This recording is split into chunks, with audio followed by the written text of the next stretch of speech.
پێغەمبەر درودی خوا لەبێت دەفەرمێت مسلمان برای مسلمانە ستەمی لێ ناکات، دروی لەگەڵ ناکات و هەروەها سەرشۆڕی ناکات و بەسوک تەماشای ناکات. لەمەوە بۆمان دەردەکەوێت لە فەرمودەی پێغەمبەر و درودی خوا لەبێت کە مسلمان بەرامبەر برا مسلمانەکەی خوشکە مسلمانەکەی کۆمەڵێک ئەرک و مافی لەسەرەکە دەبێت جێبەجێ بکات و لە بەرامبەر جێبەجێ نەکردندا کۆمەڵێک سزا هەیە. ئەمە گفتوگۆ دەکەین لەسەر ئەم ئەرک و مافانە، بزانین ئەرک و مافەکان چین کە ئێمە مسلمان بەرامبەر مسلمانێکی دیکە لە هەر شوێنێک بێت، لە هەر وڵاتێک بێت، هەر ڕەگەزێک بێت، هەر زمانێک بێت و لە هەر ئاست و پلە و پۆستێکا بێت پێویستە جێبەجێ بکەین. کە بەگومان هۆنێکیان لە بەرامبەر ئەم جێبەجێکردنی ئەرک و مافەدا خۆشگوزەرانی بەرهەم دێت، خۆشگوزەرانی بەرهەم دێت و هەروەها خۆشی و تەبایی بڵاو دەبێتەوە لە ناو کۆمەڵگەکاندا.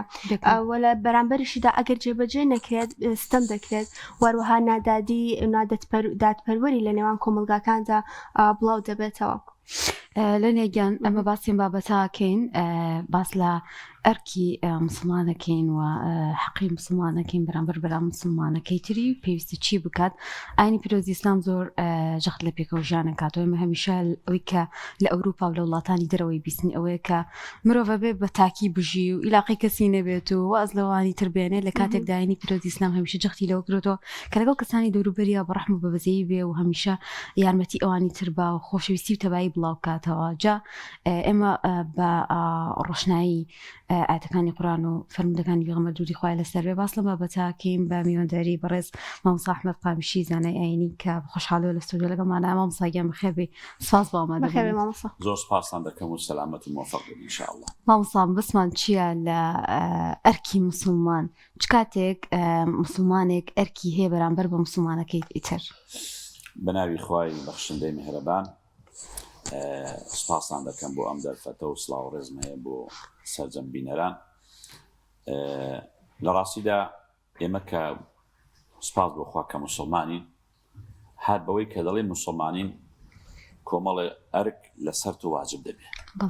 یعنی مسلمان هەر ئەوە نیە وەکو خەڵکێک تێگەیوە بڵێ من نوێژ خۆم دەکەم بۆ لە ماڵی خۆم دانیشتوم ناخۆم بەسەی شتێکەوە نیە. چونکە دین بەشێکی بینی بەندە و خوایە، لا بەشێکی بینی خۆت و خوایە، بەشەکەی تری بینی بەندە و بەندەکانە، یعنی تۆ لەگەڵ خەڵک. ئەم شەریعەتی ئیسلامە کە هاتووە وەکو دینەکانی کەنی دینەکانی کە هەندێکیان هەر ڕۆحانی ون بینی لەگەڵ بەندە و خوا، بەڵام شەریعەتی ئیسلام 4 بەشە 3 بەشی بۆ خەڵکە. مەسەلا ئەمە جینایەتی هەیە و ئەمە مناکەحاتی هەیە و ئەمە کۆمەڵێک هینی هەیە، بەس عیباداتی بەشێکی بینی بەندە و خوا، ئەوکانی کە زیاتر لە بینی خەڵکایە، یاسایە، نیزامە، قانونە. بۆیە ئەگەر ئینسانی مسلمان لە بەرامبەر مسلمانەکان کۆمەڵە ئەچی دەکەوێتە سەرشان. جا فەرموودە گەلێک زۆرە حەق المسلمی عەلە المسلمی 60 أو 50. مثلا ئێمە حەقی جیرانەتی، خزمایەتی، حەقی ژیان و مردن پێکەوە چۆن جەنازە بەڕێ دەکەین، یان ئەوەی کە بەڕێستان لەسەرتا ئاماژەتان پێداوە بە فەرمودەیەکی رسول الله صلى الله عليه وسلم المسلم أخو المسلم لا يحقره لا يظلمه ولا يحقره. نابێ زوڵمی لێ بکە، نابێ بەکەم سەیری بکە. ئەوەی کە لێدا مەبەستمانە برایەتی مسلمان حەقێکی واجبێکی شەرعیە، یعنی ئێمە واجبە لەسەرمان برایەتی مسلمانەتی بپارێزین. جا ئەو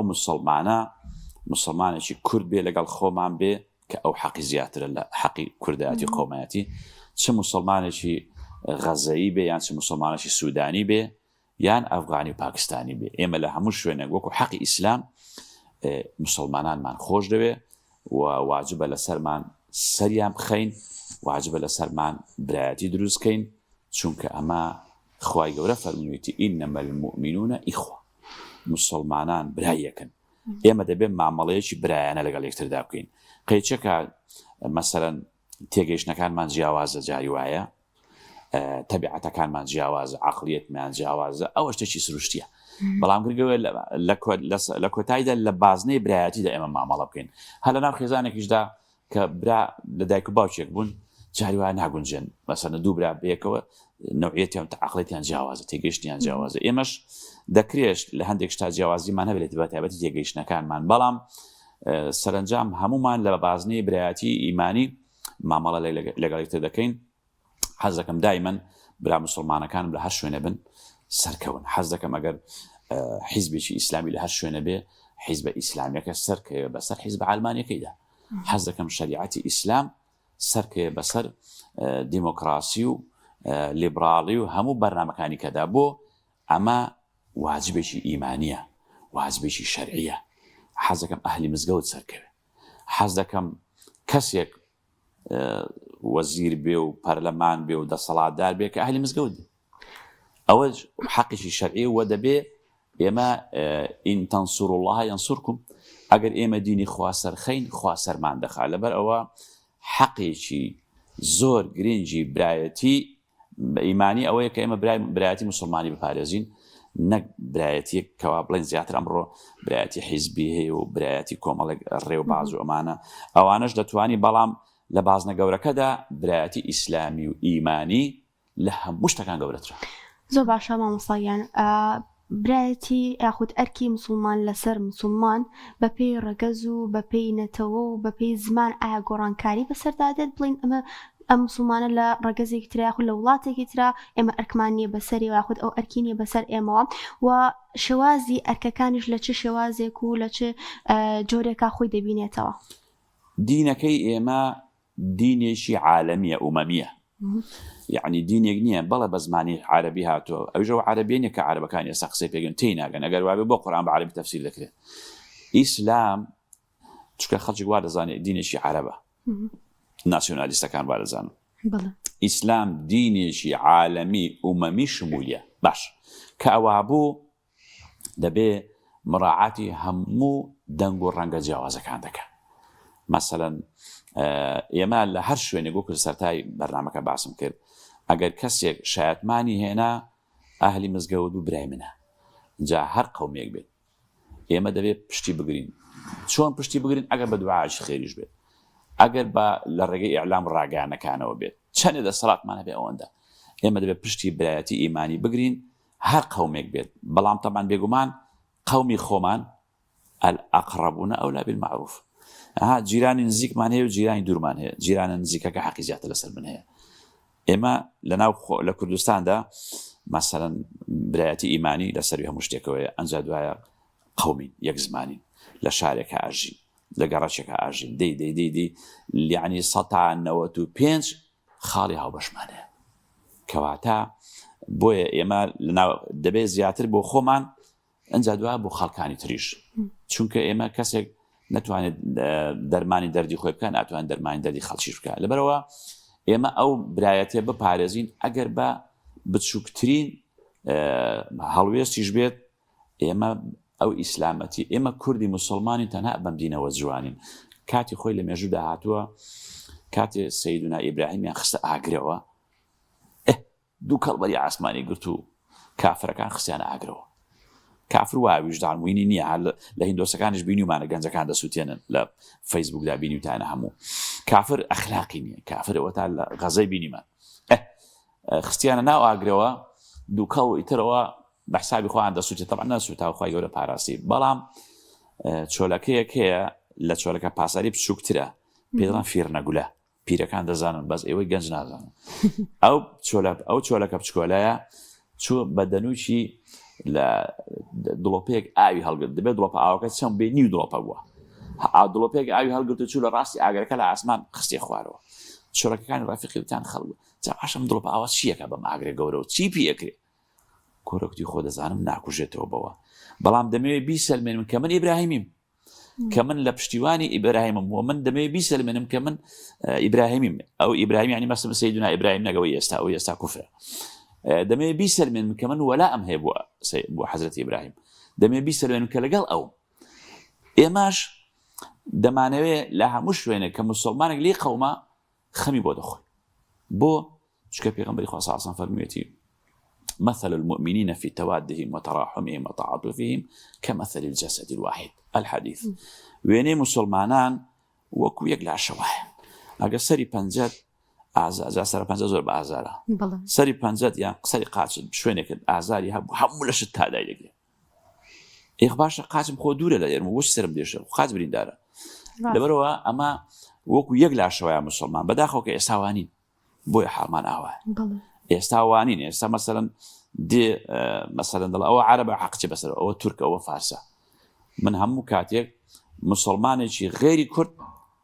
ڕێز و حرمەتی هەیە لای من و خۆشم دەوێت بۆ چونکە دینەکەم وام پێ دەڵێ برایەتی ئیمانی واجبە لەسرم وەکو یەک لاشە ئێمە برایەتی بپارێزین بەڵام پێش هەموو شتێک لەناو کوردەکانی خۆماندا یعنی برایەتی ئیمانی گەورەترە لە برایەتی حیزبایەتی و لە برایەتی نەسەبی و برایەتی ئیمانی خوا لەسەری شایەتە برایەتی نەسەبی خوێن لەسەری شایەتە ئیمان پاکە خوێن پیسە لەبەرەوە ئەو برایەتیە وامان لێ دەکات ئەرکمان لەسەر شان دادنێت کە خیانە لە براکەمان نەکەین کە تەسلیمی دوژمنانی نەکەین کە پشتیوانی بکەین لە هەر بوارێکەوە بێت جا ئێستا بە تایبەتی کە مەسەن هەڵبژاردن و شت هەیە ئێمە هەرچۆنێکی بێ مسلمان و ئەهلی مزگەوت دەبێت بە هەرچۆنێک بێت پشتیوانی لە ئەهلی مزگەوت کە و زۆر زۆر زۆر شەرمەزاریە کە نوێژکەر پشتیوانی لە نوێژنەکەر بکە وڵای مامۆستا حەزەکەم لەسەر ئەو بابەتە کەمێک بۆستین لاچێ هەندێک بپرسێ حەقی مسلمان بەسەر مسلمانە و ئیلاقیچە بە هەڵبژاردنەوە بۆچی گرنگە ئێمە پشگیری لە کەسێک بکەین کە مسلمانە کە ئەمانەت پارێزەیان ئەمە ئیسلامیەکان بەکاریهێنن بۆ خۆیان بۆ ئەوی کە برژەوەندێک بۆ خۆیان بەدەستبێنن بۆ چوونی بەڕێستان چێ لەسەر ئەم بابەتە وڵای جا تەمان ئێستا ئێمە دەبانێت باسی ڕۆژ بکەین پرسی ڕۆژ واقعێک هەیە واقعی هەڵبژاردن من دام نێناوە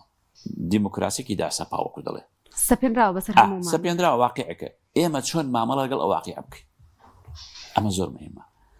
ئەتو هەر لە ژووری دابنیشی و هیچ نەکەی مەیدان بەجێ بێڵی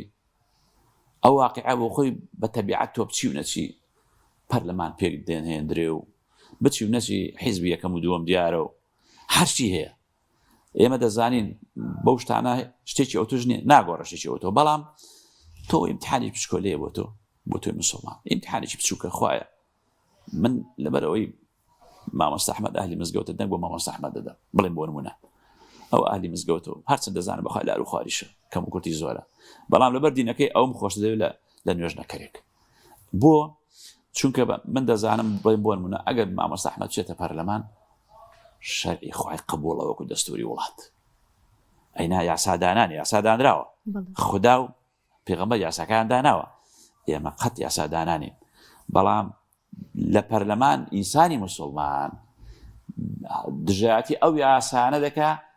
کە دژ بە ئیسلامە یعنی دەست بەرز دەکاتەوە دەڵێن نە زەربێکی دەڵێ ستۆپ مسلمان یاسادانانی مسلمان دژ بە بێ یاسا بێدینەکان دەجوڵێتەوە لەبەر ئەوە ئێمە پێویستە لەسەرمان ئەم بۆ من و تۆ ئیمتحانێکی بچووکە یعنی ئەگەر پێ دوا بە هیچیش نەکرێ هەر ئەبێ بەشدار ئیمتحانێکی بچووکە بچۆ دەنجی خۆت بدە بە کەسێکەوە لە خوا بترسێ بە کەسێک کە پسپۆر بێ بە کەسێک کە ئەهلی مزگەوت بێ بۆ ئەوەی کە هەر مادەم ئەو وەزع هەیە ئەو واقعە هەیە با خەڵکێکی باش مسلمان بچێ هەرچەند خەڵکێک دڵێ جاخکاکە بە 15-20 کەس هیچ ناکرێ بەڵام دەنگ بەرزکردنەوەیەک هەبێکە کاکە ئەم یاساییداتانەوە حرام دژ بە قورئان دژ بە سنەتە یعنی ئەم شتانە ئەوە بۆ خۆی وەلا و بەراء ئەمە لە عەقیدەدا شتێکی پێ وەلا و بەراء من تعجب دەکەم خەڵکێک هەیە دەڵێ تەڕوشک پێکەوە دەسووتێنێ دەڵێ هەمووی وەکویەکە وەڵاهی برام ئێمە هەمومان حەز دەکەین بەڵێ بۆ دەسەڵات و سوڵە ئیش دەکەین من حەز دەکەم دەسەڵات و سوڵتەیەکی ئیسلامی ئیمانی هەبێت وەکو دینەکان وان پێ دەڵێ من حەز ناکەم کەسێ دەسەڵاتدار و کار بەدەستی من بێت نوێژ نەکەر بێ و مەشروب خۆر بێ و دز و گەندەڵ بێت حەز ناکەم دینەکە وایە خەتای من نییە لەبەر ئەوە هەڵبژاردن وەکو واقعێکی ناچاری و داسەپا و تاقیکردنەوەکی بچووکە جۆرێکە بە جۆرێک لە جۆرەکان جۆرێکە لە شایەتیدان لە پەیماندان لە پشتیوانیکردن لە سەرخستن ئەنجا تۆ دەنگ و ڕەنگت بۆ چێ بوو معنای تۆ ئەو کەسەت خۆش دەوێت طبعا لە هەموو حیزبەکاندا خەڵکی چاک خراپ هەیە لە هەموو حیزبەکاندا حیزب ئەلمانیەکانیش تاچی باش هەیە خەڵکی باش هەیە بەڵام تۆ دەڵێ من ئەو کوڕە بووە دەنجی بووە دەم خزم عەشیرەتمە کوڕی چاکە ڕاستە بەڵام کە کوڕی چاکە ئەو کوڕە چاکە لەو حیزبەدا ئەو حیزبە شەریعی ئیسلامی قبوڵەوە گیاسە دەستور بزان ئایدیا و ئەجەندا و حیزبە چییە ئەمە زۆر مهمە دەنا ڕاست ئەم کوڕە لە خزمی منە و عەشیرەتی منە و کوڕی چاکیشە بەڵام ئەو کوڕەکە لەو حیزبەدایە بزانە حیزبەکەی ئەو حیزبەی ئەو شریعەتی ئیسلامی قبول وەکو دەستوری یاسای وڵات ئەینە لە هەموو حیزبەکاندا خەڵکی باشتیە. یعنی ئەمەش لێرەدا کە تۆ پشتیوانی لە هەر کەسێ دەکەی چ بە دەنجێک بێ یان پەیمانی پێدەدەی یان پشتی دەگری یان دەنجی بۆ دەی معنای تۆ ئەو کەسەت خۆش دەوێت، معنای تۆ ئەو حیزبەت خۆش دەوێت. ئەو کاتە رسول الله فەرموویەتی صلی الله عليه وسلم تحشر مع من أحببت. والله چێت خۆش بێ لەگەڵ حەشر دەکرێت. دەی خوایە لەگەڵ نوێژخوێنی موسڵمانان حەشر بکەن. ئێمەیەکی لە ئاواتەکانمان ئەوەیە. واللهی ئیبن مەسعود خوا لێیان ڕازی بێ دەفەرمێ 70 ساڵ لە پاڵی کەعبەیان نوێژ بکەی ئەگەر زاڵم و ستەمکارت خۆشویست لەگەڵەوە حەشر دەکرێت. چونکە حەدیسەکە وا دەفەرمێ. یعنی ئەسەرا هاتووە هەندێک دەڵێن ئیمامی ئەحمەد، هەندێک دەڵێن سوفیانی سەوریە. یەکێک هات بۆ لایەکی قوربان خەیاتم، خەیاتم و جلوبەرێک بۆ زاڵمەکان دەدروم. زاڵم عادەتەن کۆمپانیای هەیە و بە یەک کەڕەت 100 کەست بۆ دەنێرێ و 1000 کەست بۆ دەنێ ئەو بەرگانەمان بۆ بدرو و پارێک چاک و بازاڕی گەرم و ئایا دەمە هاوکاری زاڵم جلیان بۆ درو بە پارە. سوفیانی سەوری ڕەحمەتی خوا لێی فەرمووی هاوکار وتی تۆ زاڵمی، وتی ئەی هاوکار چی؟ وتی هاوکار ئەوانن کەوا دەرزی و دەزۆکان بۆ پێ دەفرۆشێ. ئەی پەنا بەخوا ئەی ئەگەر تۆ دەنجی بۆ بدەی پشتیوانی لێ بکەی چەپڵی بۆ لێ بدەی هەرای بۆ بکەی چەچی بۆ هەڵگری ئەمە لەکوێ ئەمە لەکوێ. لەبەرەوە دائیمەن ئێمە دەبێ بە حەزەرەوە لەگەڵ شتەکان بۆ ئەوەی نوێژ و ڕۆژەکەمان ڕاست بە خەسار نەبین، بۆ ئەوەی کەوا لەگەڵ زاڵ مستەمکاران حەشر نەکرین، چونکە بەڕاستی قیامەت سەختە. واللهی خەڵک بیر لە قیامەت کاتەوە واللهی کاکە هەر نەبێ وەکو دەڵێ ئینسان کاکە هەر ئەوە ئەگە هەر وابێ هەندێک شتێک کاکە هەر ناچوو یان دەتوانی بشتی دەنکە بسووتێنی ئەگە هەر بۆ ڕق لە هەموو کەسیش بێ. بەڵام گرنگ ئەوەیە ئێمە ئەمە مۆقع هەڵوێستێکی بچووکە ئینسان دەتوانێت وەکو فێرنەگوڵەکەی وەکو چۆلەکەکەی بە دڵۆپە ئاوێکیش بێت هەڵوێستێکی ئیمانی ئیسلامی خۆی بسەلمێنێ و مەیدان چۆڵ نەکرێ و ئینسان دائیمەن بتوانێت مامەڵە لەگەڵ واقعەکاندا بکە. وەکو لە سەرتا باسم کرد خۆ ئەم واقعە ئێمە حەزمان لێنێ و دڵنیاش بین قەت ئیسلام بە دموکراسی سەر ناکەوێ و گۆڕانکاریێکی ئەو تۆ نابێ. بەڵام ئێمە ئەو تاقیکردنەوەی کە دێتە بەرەو ڕوومان هەڵوێستێکی ئیمانی دەردەبڕین ئێمە ئیشمان لەسەرە وەقول اعملوا نەتیجە لای خوددایە فسيرى الله عملكم ورسوله والمؤمنين. گرنگەوە ئێمە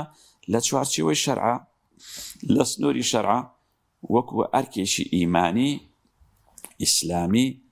براکانی خۆمان سەرخەین پشتیوانیان بکەین. هەرچەند گلەیشمان زۆر لە براکانی خۆمان هەیە بەڵام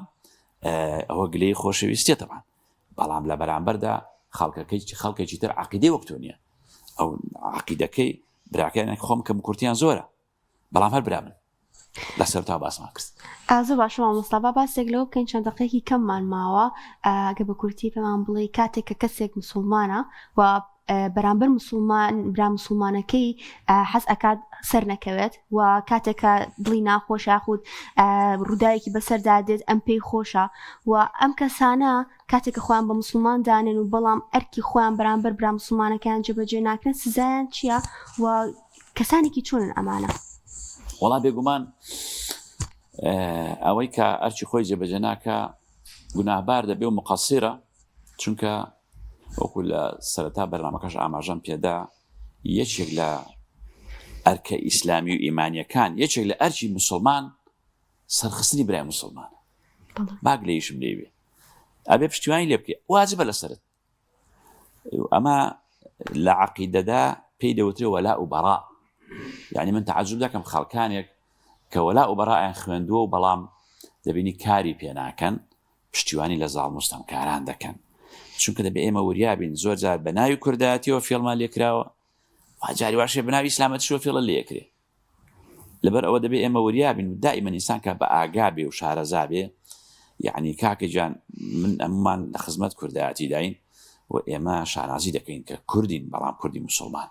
ئێمە کوردی مسلمانین تەنها بەم دینەوە جوانین. ئێمە کوردێکی خواپەرستین، ئێمە داروبەر ناپەرستی ناسیۆنالیستی مانیە خواپەرستی و نیشتیمان دۆستی.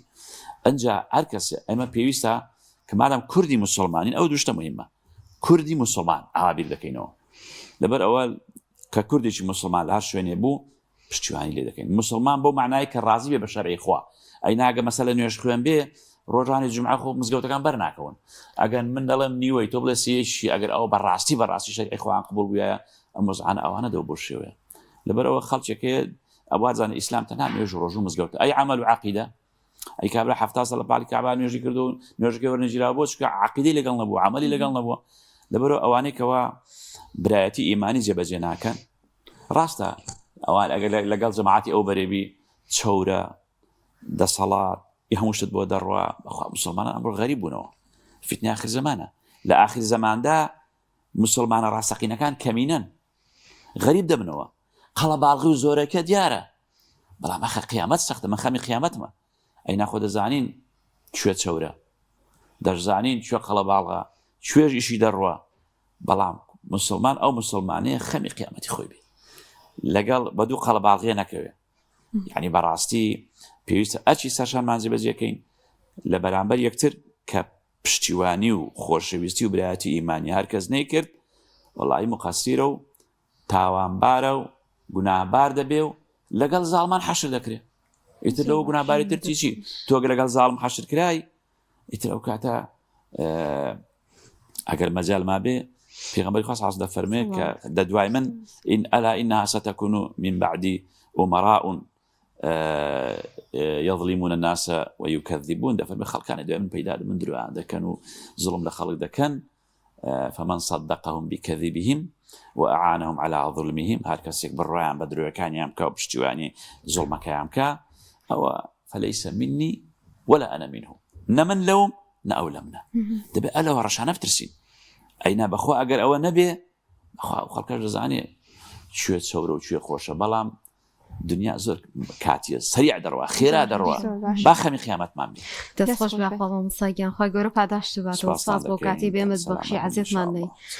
سپاس بۆ ئەم زەحمەت قابیشی زانای ئاینی کە لەم تەوەرە لەگەڵمانە دەستخۆش مامۆستا